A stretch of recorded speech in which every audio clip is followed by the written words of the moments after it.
Congratulations to them. Now, if you've lost a leg in a bomb blast, becoming a racing driver isn't the most obvious choice of career. Just over a year ago, Trooper James Gilbourne was here. That's the notorious Nadi Ali area of Helmand province in Afghanistan. Now, when he came back, he was in a bad state. But today, he was driving flat out around Thruxton Circuit near Andover, and guiding him was one of the world's top racing drivers. Because James is part of Mission Motorsport. You might remember that South Today filmed the launch of this organisation back in March as it tried to help wounded soldiers who were recovering from serious injuries. Paul Clifton has been to see how they're getting on. James Gilbourne was blown up in Afghanistan last June. He lost a leg. Today, he's getting a masterclass in racing with Derek Bell from West Sussex.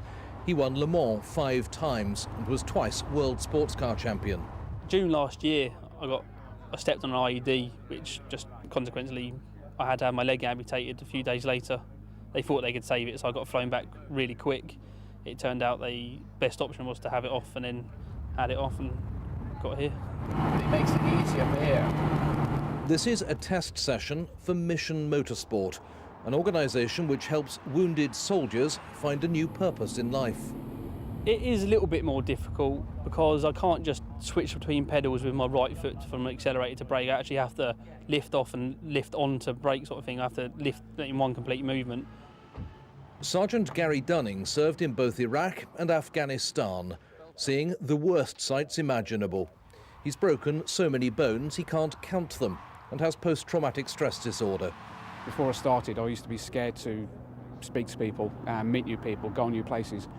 And with this, it's like a huge carrot at the end. If I do go out, meet new people, I'll get to drive racing cars. But in the future, when it comes on to like job interviews and all that, I'm not going to be Mr. Grey Man sat in the corner. And then both hands are on the wheel controlling it. So far, 160 servicemen have got involved. We talk about heroes and everything, but to me these are the guys, the heroes, and not racing drivers and not mountaineers, but people that actually put themselves on the line for their country. And so, you know, you hear about these guys getting really badly injured and maybe certain people not taking much interest in them. They feel like they're on the discard pile. And so I thought, you know, whatever I can do with Mission Motorsport, the better it is for everybody. The aim is to help some of these people into motorsport careers. It's really good sports therapy, and in the same way that we see with the Paralympics, fantastic for our disabled population. For our guys who are recovering from operations, military operations, motorsport is a fantastic and cathartic way for them to re-engage, to find their confidence again and to work as part of a team. How was that?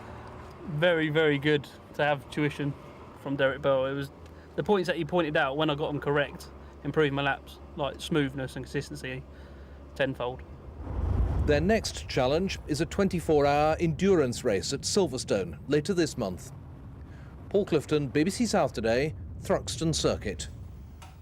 Mission Motorsport clearly doing incredible work with those injured soldiers.